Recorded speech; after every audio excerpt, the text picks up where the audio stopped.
Spooky action. Novice Magdalene Ocantu, Knights of the New Star Cloister, West Tennessee. A month after Flaming Monday and Brother Phineas's passing, Bishop Calley partnered me with a priest by the name of Father Anthony Wills. Unlike Brother Phineas, Father Anthony was not a permanent resident of the cloister.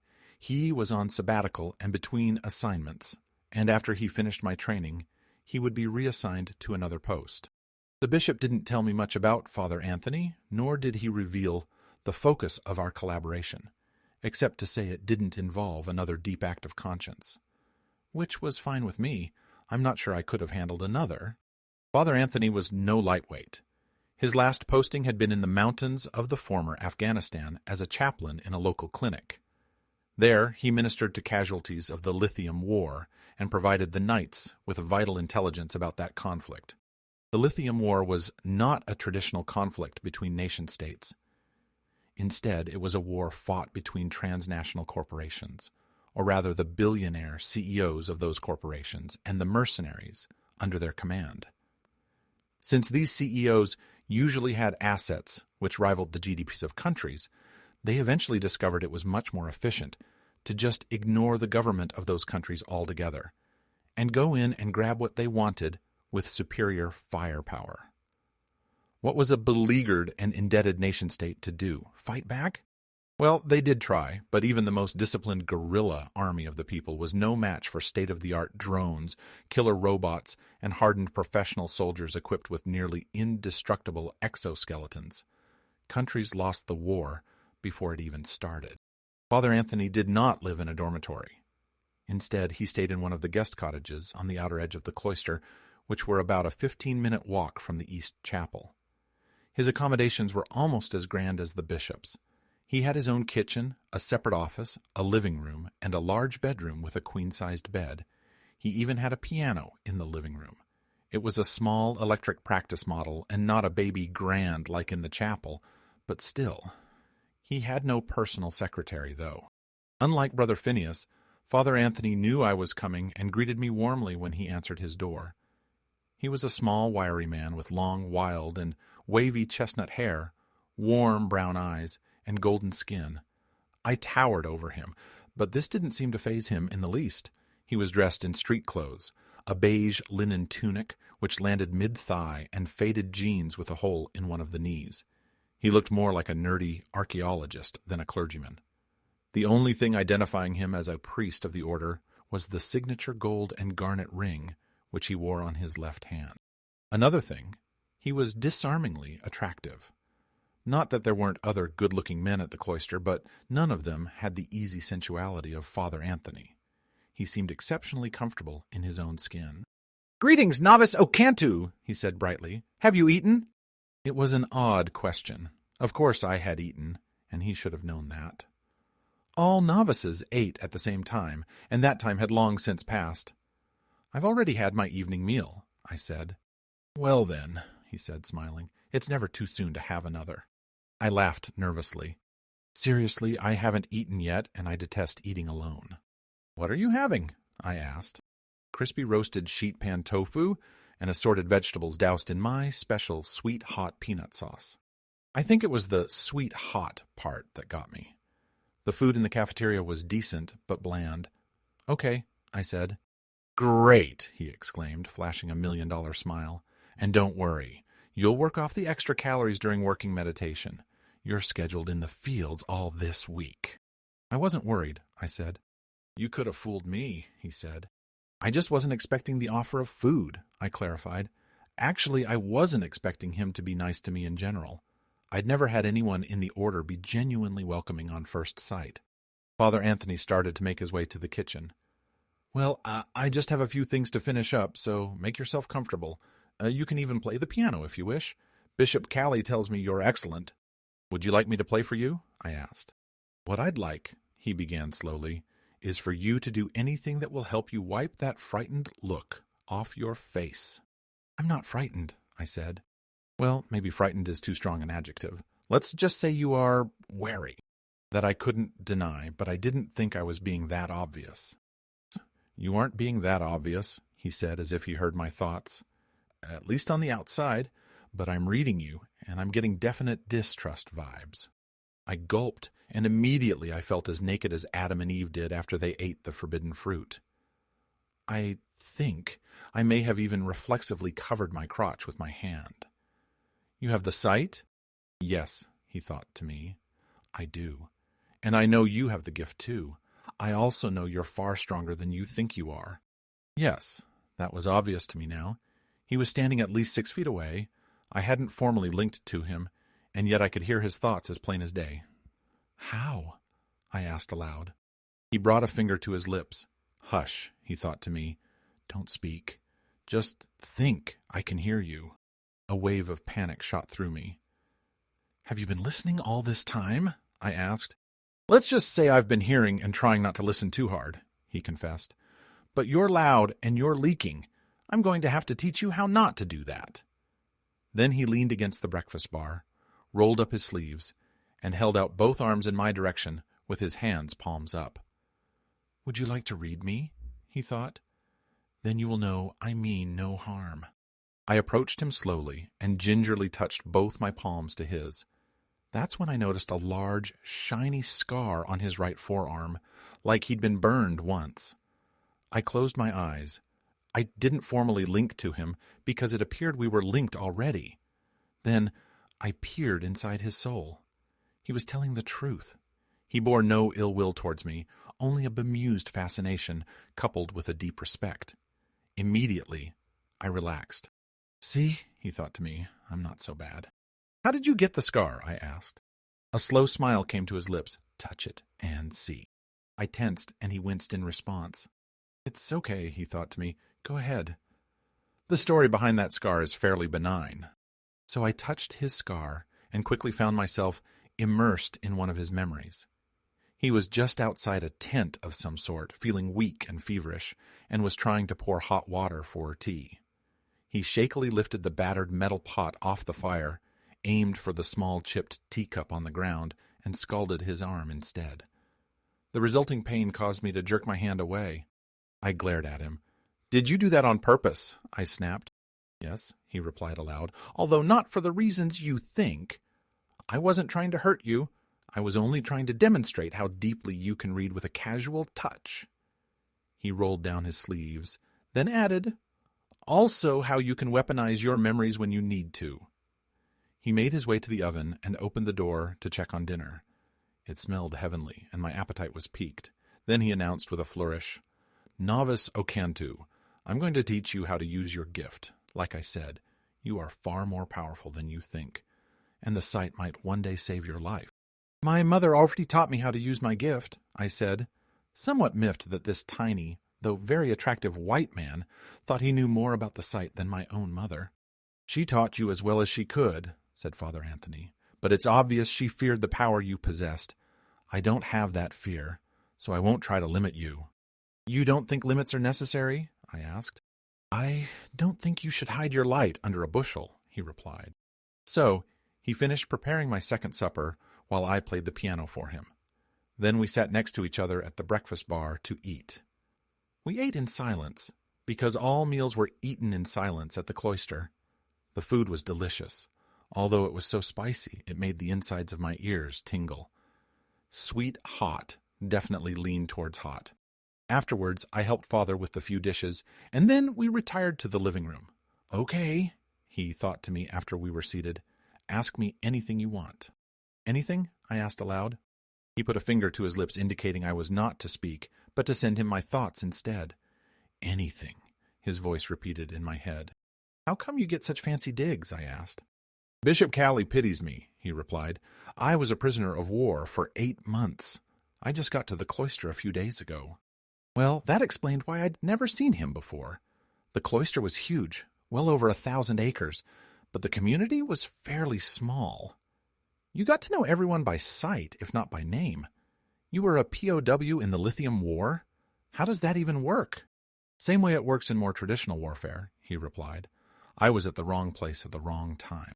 "Were you tortured?" I asked. He nodded. I got a mind flash of some kind of metal claw at his throat while simultaneously feeling pressure around my own. I loosened the collar of my shirt. "I'm sorry, Novice," he said aloud. "I didn't mean to leak that to you. Those memories are still fresh.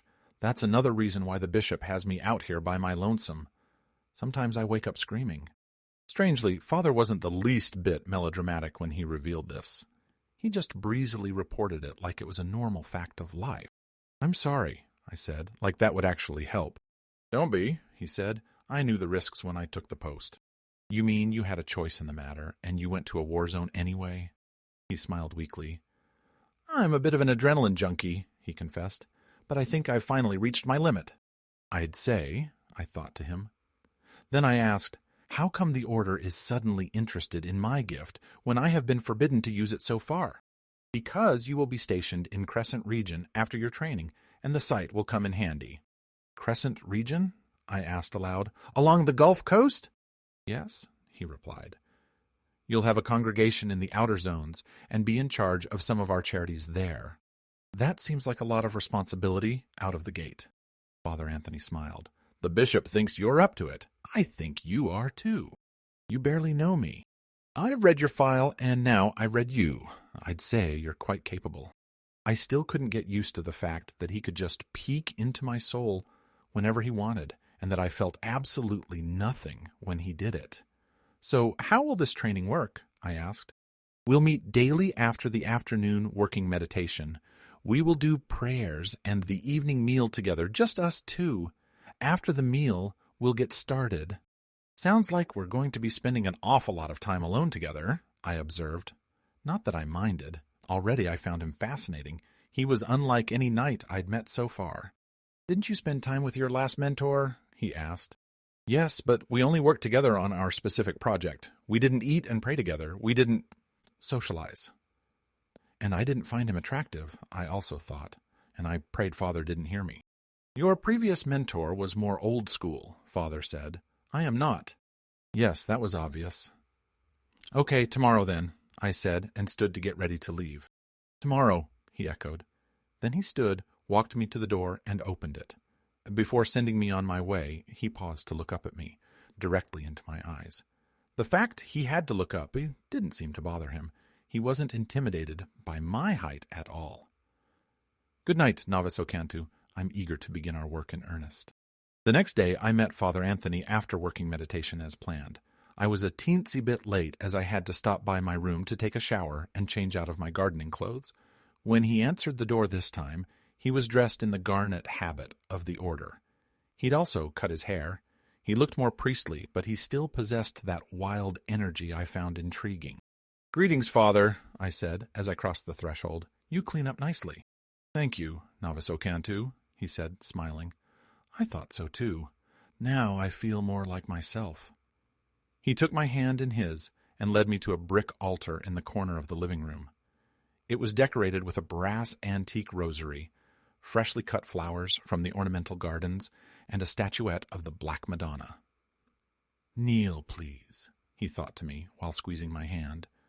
We both dropped to our knees, and Father produced a gold lighter from the folds of his garment and lit the scattered tea lights on the altar. He turned to face me briefly. "Pray with me, novice," he thought. We bowed our heads and prayed. I'm not sure what Father prayed for, but I prayed our training sessions would go well and that I'd be a worthy student. I also prayed that he was correct in his assessment of me. After that, I emptied my mind and focused on our breathing. We were breathing in sync. His hand was warm, soft, and oddly comforting. I felt as if I had known him all my life. Lord's Prayer, he suddenly thought to me, so we concluded our prayer session with that. He squeezed my hand again, and we both stood. I felt light, airy, unburdened. I looked out the window and was astounded to see that dusk was well underway. Had we been on our knees that long? "What would you like for dinner?" Father asked. "I have some chickpea curry in progress, or we can finish off the leftover sheet pan from yesterday." "Chickpea curry," I thought to him. He smiled when I sent him a thought without him asking first. "Excellent, Novice Ocantu. The curry it shall be." So Father heated the curry on the stove while I grabbed plates and silverware and set our places at the breakfast bar. There was a certain ease in the way we moved around each other. It didn't feel like my time with Brother Phineas at all. During dinner, he broke cloister protocol and asked me a question. Novice Magdalene, do you remember when you came into your power? What do you mean? I asked. When did you first become aware you could see, hear, or feel things others couldn't? I had an imaginary friend at the first shelter we stayed in when we reached the States. At least my mom said she was imaginary. But I could see her as clear as day. Sometimes I could even feel her too, like a shift in the wind. How old were you? Father asked. I shrugged. I don't know, maybe 7? Father nodded and made some kind of mental calculation. That's early, he said. When did an adult in your life first believe you had the sight? Right after my grandfather's funeral, I replied. I was 10 years old. Mom's heart was so broken. Grandfather was her father, after all. She was able to keep up appearances and play the role of the steady and responsible eldest child until confronted with his open casket in front of the altar. Then she started crying and wouldn't, perhaps couldn't, stop. Violent sobs racked her body, almost like she was trying to vomit up her heartbreak. It was frightening to watch. I thought she would tear herself apart. I thought she would die and leave me too. Papa isn't dead, I whispered to her. Not completely. I can still hear him talking to me. I hear him singing. Then I sang her a lullaby, or rather, Grandfather sang her a lullaby through me.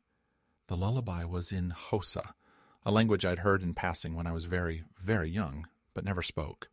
Are you sure your grandfather didn't sing it to you as a baby? Father asked. I sensed he didn't doubt my tale. I could read him that much. He was just playing devil's advocate. Grandfather wasn't around when I was a baby, I explained. He'd already left the country looking for work. Anyway, along with the lullaby, I delivered a message from Grandfather, also in Xhosa. I used a nickname Mom hadn't heard since she was very young. Is that what convinced her your gift was true? Father asked. Yes, that's when the lessons started.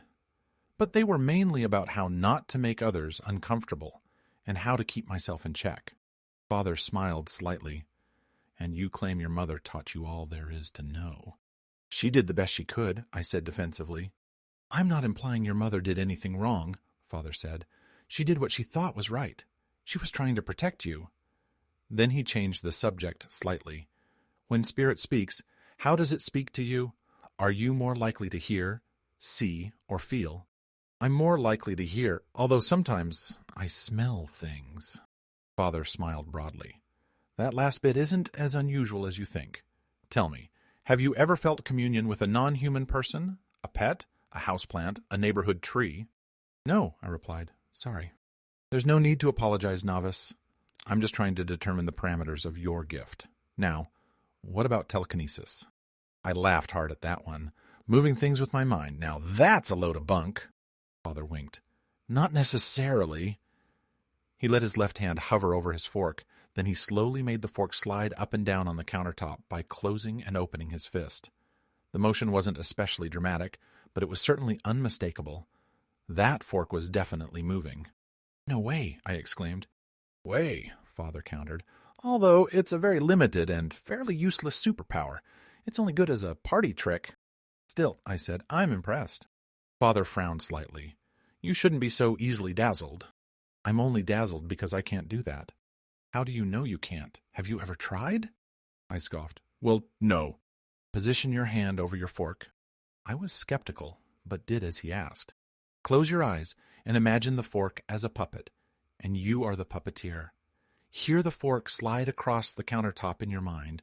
Imagine the sound it makes. Imagine the weight of it tugging at your fingers. The movement will be subtle at first, or there may be none at all. If there isn't, don't be disappointed. Like I said, the ability's pretty useless. I closed my eyes and did as instructed. At first nothing happened, but then he thought to me to suspend my disbelief, concentrate, and try again. Okay, you say so, I thought back. I steadied my breath. I imagined the fork sliding across the countertop in my mind. I felt its essence tug at my fingertips. Then I slowly closed my hand into a fist, then opened it. After the first few attempts, I felt and heard nothing. But then, holy shit, I swore. I opened my eyes just to check that the gentle scraping I heard wasn't my imagination. Damn, I swore again. Don't get too pleased with yourself, Father warned. Like I said, the ability's limited. You have to be in very close proximity to the object you're trying to influence, and you'll never be able to defy gravity and hurl the fork across the room. And it's not like you can move heavy pieces of furniture by sight alone. Still, this is pretty awesome, I said. I guess if it gets you to believe in yourself and be open to the wonderful strangeness of the universe, it is awesome. After that, I helped him clear the dishes, and then we sat in the living room where the real lesson for that evening began. We practiced communicating by thought only, over varying distances, and hiding outward signs that we were doing so by being mindful of our facial expressions, posture, and other nonverbal cues. It was more exhausting than it looked. By the end of the evening, I had a headache. Father finally released me from his cottage less than an hour before lights out. I had to rush from his place to mine to take a shower, write a journal entry, and be in bed before the required time. And even when the lights went out, I couldn't sleep.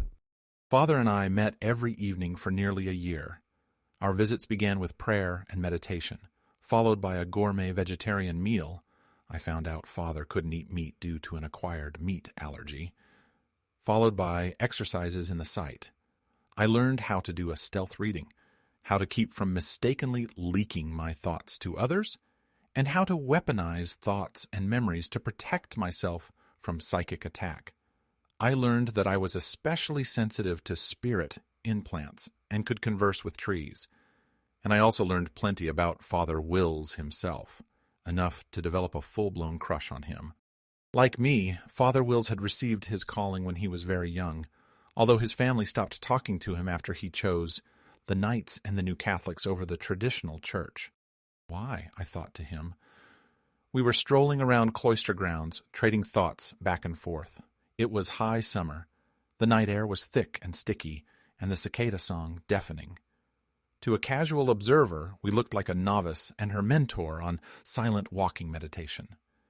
We walked closely together, though not quite touching, with our hands clasped behind our backs. Father asked for clarification. Why did I choose the Knights and the New Catholics, or why did my family shun me? Both. Both, I thought. I'll begin with the more positive thing first, he replied. I chose the Knights because they were going down to Antarctica, and I'd always wanted to go. I chose the New Catholics because even though they realized human civilization was in decline and the world economy was shrinking, they refused to believe it was the end of days, and they weren't ready to give up on the idea of bringing God's kingdom to earth. They envisioned a peaceful and welcoming community of neighbors, where the spirit in all persons, human and non-human, was respected and treasured. My family stopped talking to me because they thought I was a heretic and a fuck-up. What were the Knights doing in Antarctica? I asked. Studying the ecosystem, Father replied, taking up the research most secular scientists had abandoned. Everyone was too busy scheming and fighting to indulge in knowledge for knowledge's sake, or even knowledge for survival's sake, it seems. I'd say that knowledge was fairly important, I said. I'd say it was too, Father agreed. Plus, I had a brand new degree in systems biology, and I didn't want to waste it toiling in a factory somewhere, since those were the only semi-permanent jobs available where I lived. Not that I disrespect factory work, mind you. I just thought the Antarctic expedition was a much better use of my time and education. I asked, so what was it like at the bottom of the world? Brutal and beautiful, Father replied with relish. Someday I may go back. Brutal and beautiful, I repeated. Was that what attracted you to the mountains of the former Afghanistan? Over the course of my training, Father had discussed several of his previous postings, but he had been mostly mum about that one. In part, Father replied, smiling, I like a challenge. What was the other part? I asked. The Knights needed a first-person understanding of the conflict. As you can imagine, the corporations involved have hardly been transparent about their activities inside the territory. I also worked to bolster the resistance. Is that how you got captured? I asked. Father paused a long time before answering. I tried to read him, but his mind and heart read blank. It wasn't a hostile cloak, and thanks to him I now knew what that felt like, and he didn't try to boot me out of his mind, but I could tell it was still a tender subject. I'm sorry, I said aloud. I didn't mean to pry. There's no need to apologize, Novice, he said kindly. "I can understand why you're curious, but I haven't fully processed that experience yet." "How did you finally escape?" I asked. "Did the knights come and rescue you?" "No," Father thought to me. "I had to save myself. The knights kinda hung me out to dry. They chose not to rescue me and my fellow prisoners because to do so threatened the security of their whole intelligence operation in the region. I was okay with sacrificing my life for the cause, but not the lives of my fellow prisoners. They weren't members of the order. They were innocent civilians helping me to deliver food, shelter, and medical supplies. They didn't sign up to be tortured by Grove Pharmaceuticals goons." I asked, "So how did you finally escape?" "During one of my twice-weekly torture sessions, I weaponized my pain and fed it back to my tormentor. Eventually, the feedback loop was strong enough to knock them unconscious. I stole their credentials and weapon and proceeded to break out the rest of the captives. There were 8 of us total. However, only 6 of us made it out alive. I neglected to take into account the effect weaponizing my pain would have on me. It made me weak, and I wasn't quick enough, even though I'd rehearsed the escape plan over and over in my mind. I overestimated myself. I thought I would be stronger. My hubris and miscalculation cost 2 innocent lives, and those deaths will weigh on me forever." Suddenly I found it difficult to breathe. The weight and depth of Father's survivor guilt felt like a vice around my chest. "I'm sorry to leak to you so badly," he thought to me. "Like I said, I haven't processed all of this yet. Frankly, I'm not sure if I'll ever be able to process it completely." "Do the knights think you're damaged goods?" I asked aloud. After all, I noticed they'd isolated him almost as much as they'd isolated me. His quarters were larger, and sometimes I did see him working in the fields. But as far as I knew, I was one of the few people he actually spoke with on a regular basis. "I don't know," he replied sadly. "We'll see where they assign me next." Father Anthony received word of his next assignment on the same day he finally explained the true nature of mine. Now, I already knew I was headed to Crescent region to a small church in the 8th Zone. I would also be an on-call chaplain at the 9th Zone Hospital and be in charge of the Outer Zone's main food pantry. Crescent region sounded like enough of a challenge to be interesting. The Crescent Outer Zones, what locals called the Deep Outside, was one of the most toxic places on the continent.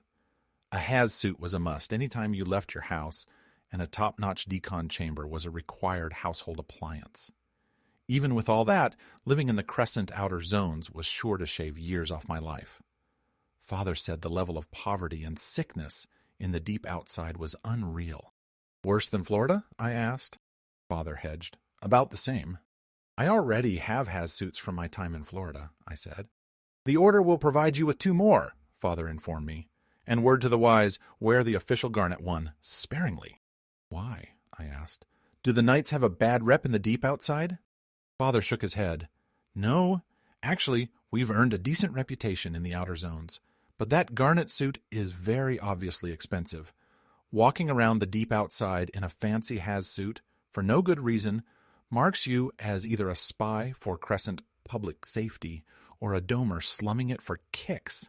Either way, it doesn't engender trust." "Huh," I mused. "That's precisely the opposite of Florida. There a pimped-out Haz suit got you respect." "In addition to the responsibilities you already know about," Father went on to explain, "you'll have a couple more. Every month you'll send a report to the bishop detailing the general mood of the Deep Outside. If you get wind of any sort of resistance to the Crescent Board, let us know, especially if it's organized." "Why?" I asked. "Is the Crescent about to blow?" "Maybe. I'm not sure." "Am I supposed to encourage this resistance?"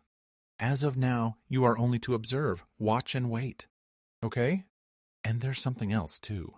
And this might be the most important part of your mission. You're to attempt to form a friendship with Dr. Lillian Ruby." I was tempted to laugh in Father's face.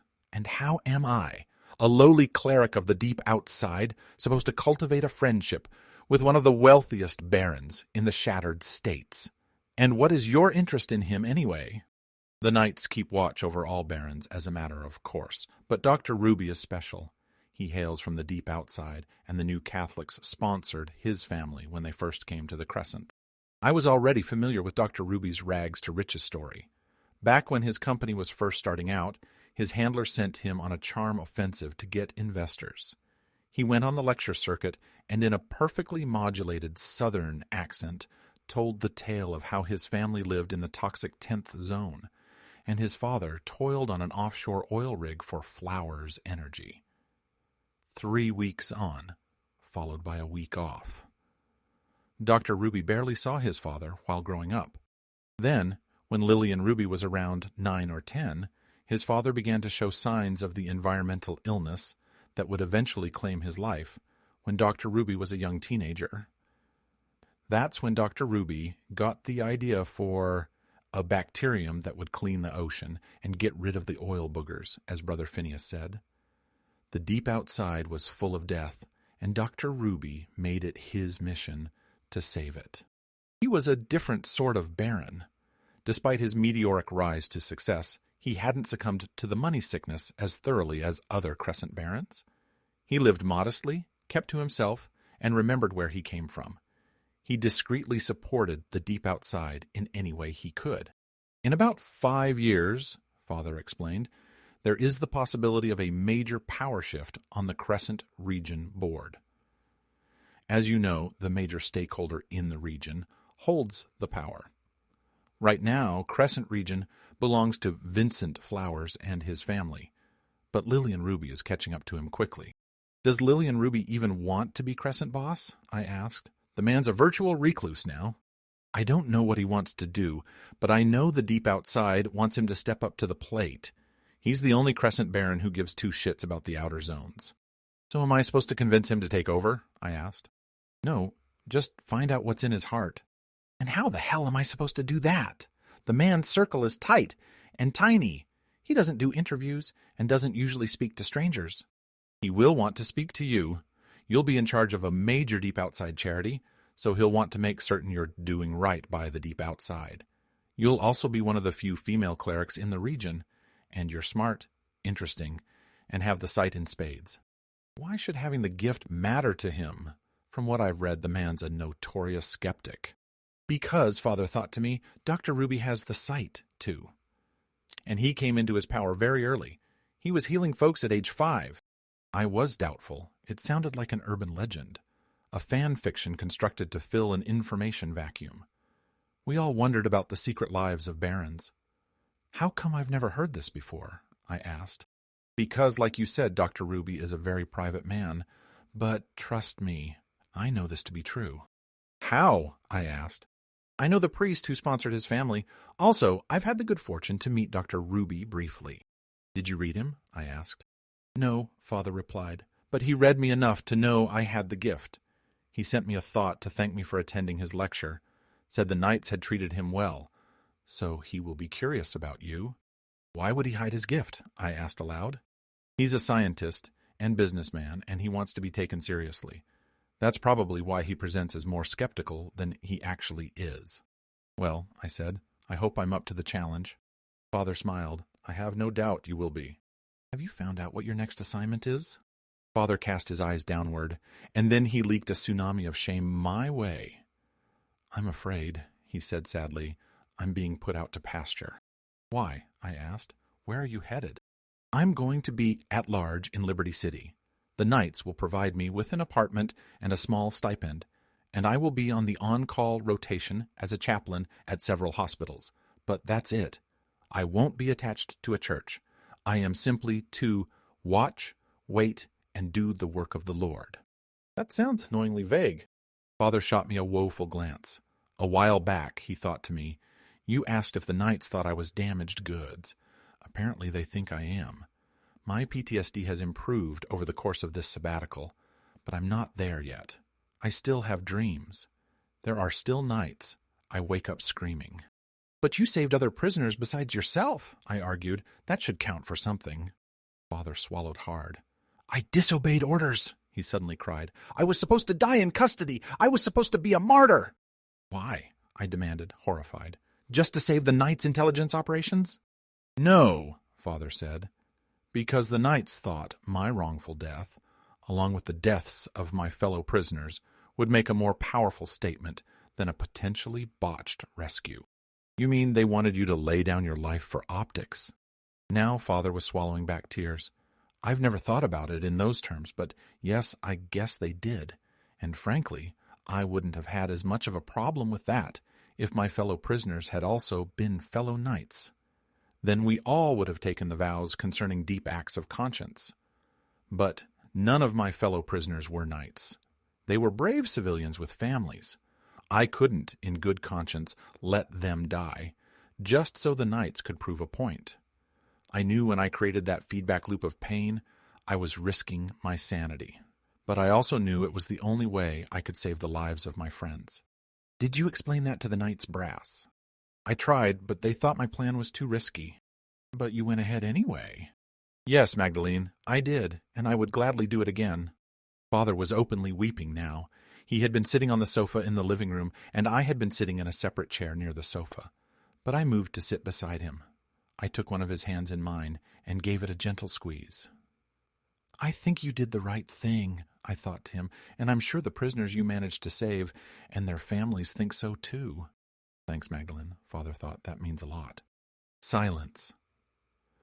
We stared at each other. Father was still weeping. At first he wiped away his tears with the back of his hand, but then, when that didn't seem to be working, he shakily reached in the pocket of his habit and pulled out a handkerchief and dabbed his eyes with that. I tried to read him, but his thoughts were a jumble.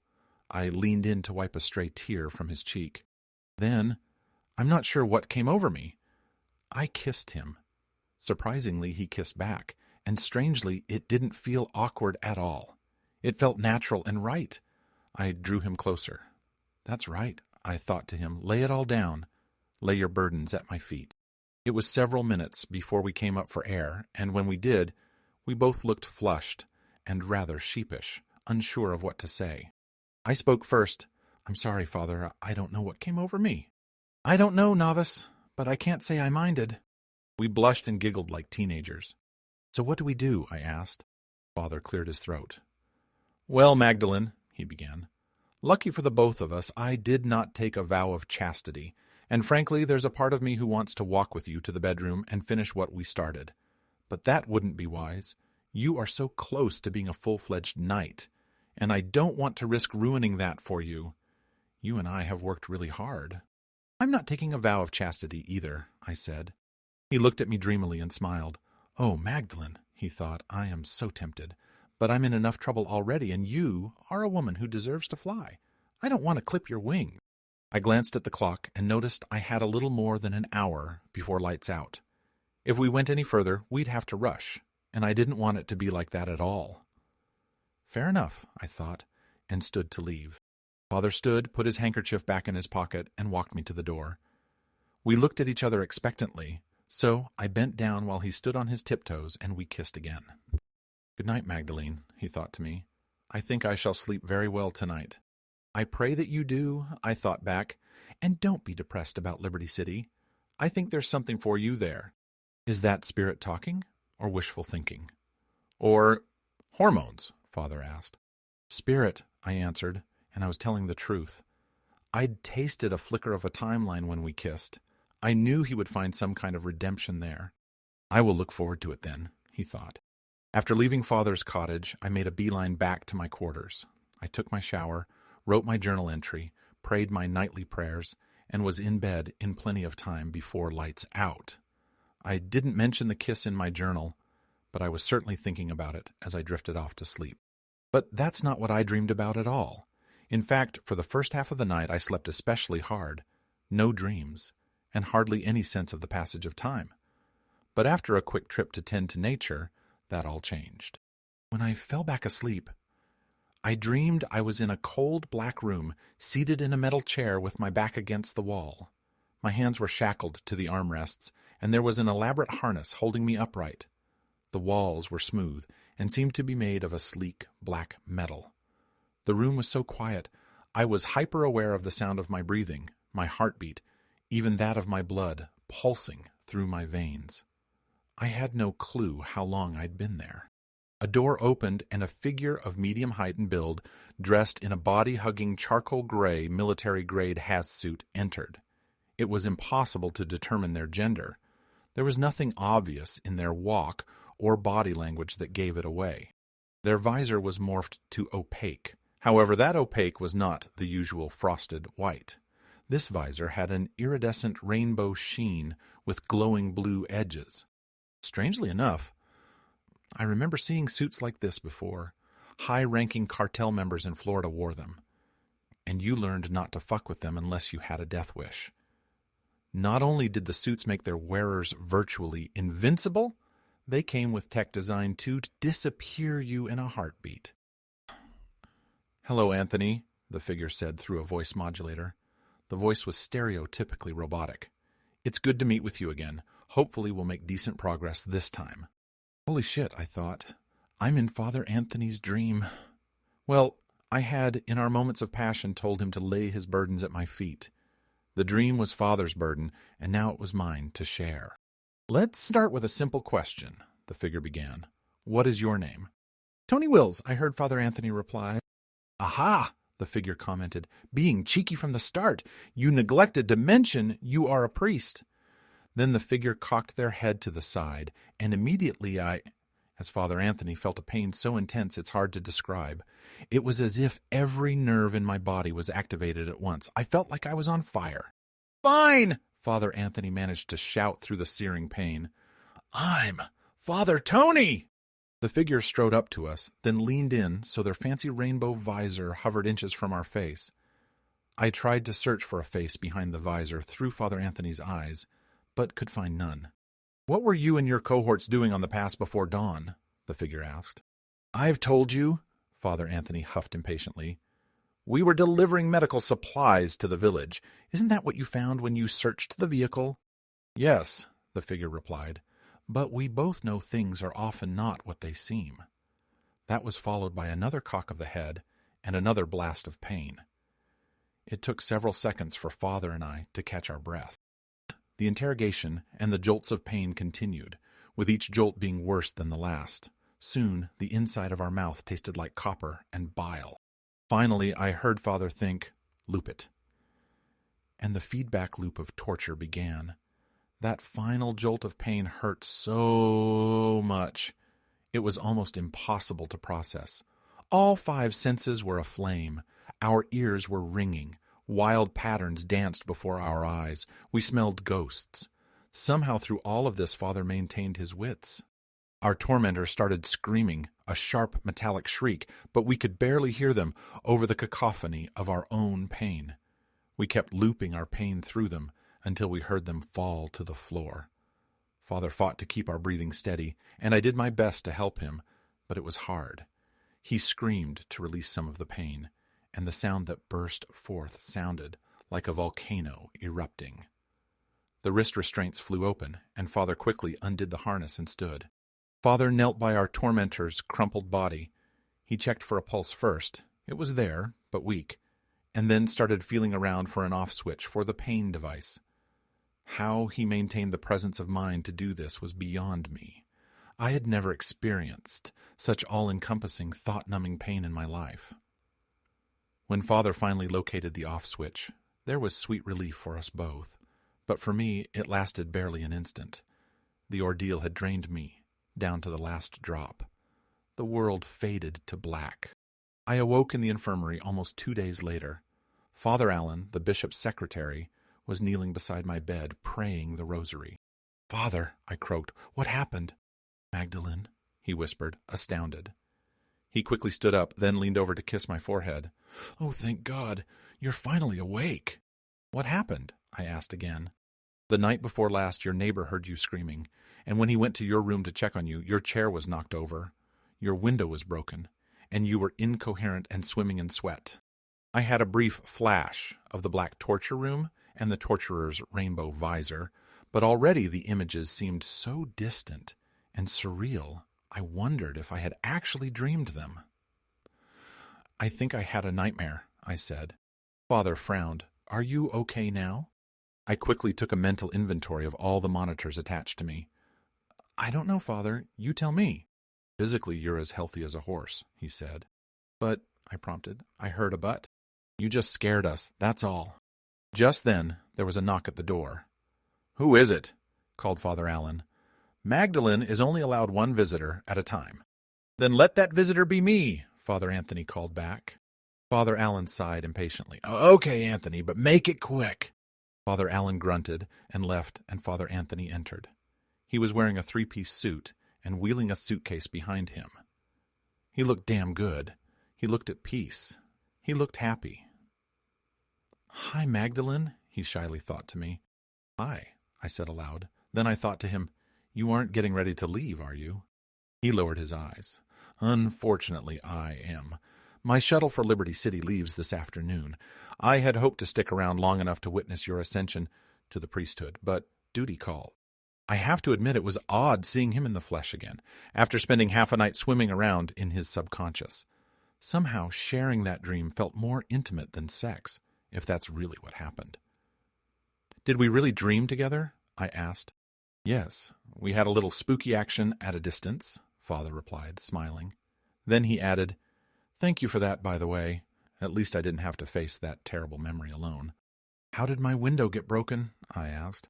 "When you screamed, you broke the window," Father calmly explained. "Have you ever broken a window with a nightmare?" "Yes," Father replied, "my first night back at the cloister." Damn, no wonder they had him so isolated. "So, Father Allen knows what really happened?" I asked. "Yes," Father replied. "Everything?" I croaked aloud. I told him that people who collaborate closely in the site can become spiritually entangled, Father explained, and sometimes share each other's dreams. "But did you tell him about us?" I thought. "No," Father thought back. "That was our moment, Magdalene, and none of his business. There's no need to worry. You won't get in trouble. Your ascension will happen as planned." "I'm sorry I couldn't stay with you to the end of the dream," I thought.